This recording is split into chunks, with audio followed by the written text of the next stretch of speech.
जी बधाई हो आपको, आपके बेटे का फौज में सिलेक्शन हो गया है। फौज में सिलेक्शन? जी, ये अगले महीने की 20 को ज्वाइनिंग है। अपने मन से ये लड़का कुछ भी करने लगा। हेलो, हाँ जी पापा, कहाँ हो तुम? मैं वो इंटरव्यू देने आया था। बेवकूफ समझ रखा है क्या अपने बाप को? इंटरव्यू देने की आड़ में चोरी चुपके तुमने आर्मी ज्वाइन कर ली और हमें बताया भी नहीं। और एक बात बता, इस दिन के लिए तुझे नाचों से पाला था मैंने कि तू बड़ा होकर फौज में चला जाए। तुझे पता भी है आर्मी की नौकरी कैसी होती है, एक सेकंड का भरोसा नहीं होता, कब गोली सीने के आर पार हो जाए। मैंने कोई आर्मी ज्वाइन नहीं की, नहीं मैंने कोई फॉर्म भरा, नहीं मुझे कोई शौक है आर्मी ज्वाइन करने का। तो ये तेरे नाम से लेटर क्यों आया है? पापा मुझे लगता है किसी गलत एड्रेस पे आ गया, आप एड्रेस चेक करवाओ पहले, ठीक है? और मैं लेट रहा हूँ इंटरव्यू के लिए, आप बाद में फोन करना, मैं घर आके बात करता हूँ आपसे। ये पूरा नाम और एड्रेस क्या लिखा है इस पे पोस्टमैन साहब? ये सुजीत पाठक D46। हमारे घर का नंबर D48 है और मेरे बेटे का नाम सुजीत पाठक नहीं, सुजीत नाथ है। आपने तो खामखा डरा ही दिया था मुझे। एक मिनट सर, बुरा ना माने तो एक बात कहूँ, कहिए। आपको अपना देश तो सुरक्षित चाहिए, लेकिन देश की सुरक्षा के लिए आप अपने घर से किसी को भेजना नहीं चाहते। लेकिन क्या आप जानते हैं कि आपके ऐसे ही दृष्टिकोण की वजह से आज जवान पीढ़ी और बच्चों में फौजियों के प्रति वो सम्मान और वो आदर नहीं बचा।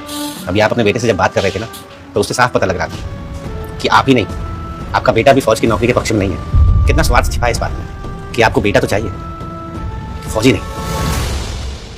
ये लेटर देखकर तो आप डर ही गए, पर यकीन मानिए आप अकेले नहीं हैं। आपके जैसे बहुत सारे माँ बाप हैं जिन्हें लगता है कि फौज की नौकरी सुरक्षित नहीं है।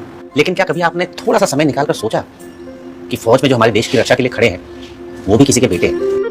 आप जानते हैं कि आज शहरों से फौज में जाने वालों का प्रतिशत बहुत कम है, और इसके विपरीत आप गांव की तरफ चले जाइए तो आज भी वहां लड़के भाग रहे हैं, फौज की तैयारी कर रहे हैं पूरे जज्बे के साथ अपनी देश की सेवा के लिए। उनके माँ बाप उन्हें नहीं रोकते होंगे, उनके माँ बाप को उनकी चिंता नहीं होगी, लेकिन उनकी चिंता के साथ साथ उन माँ बाप को अपने देश की भी चिंता है।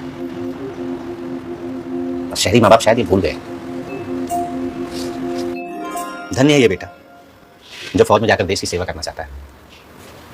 सुनिए, आपने इतना लंबा भाषण दे दिया, आप बताएंगे आपका बेटा क्या करता है?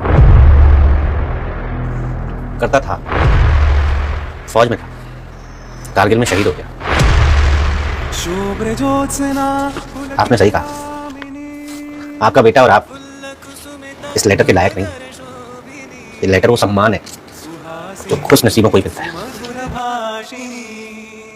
आपका समय खराब किया, इसलिए माफी।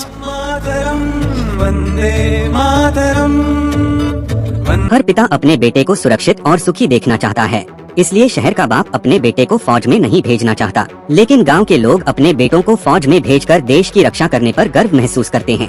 असली वीरता और सम्मान त्याग में है। जो माँ बाप अपने बच्चों को देश की सेवा के लिए तैयार करते हैं वे सच में महान हैं। अगर हर कोई सिर्फ अपने घर की सुरक्षा सोचेगा तो देश कौन बचाएगा? सैनिक सिर्फ एक परिवार का बेटा नहीं होता, बल्कि पूरे देश का बेटा होता है।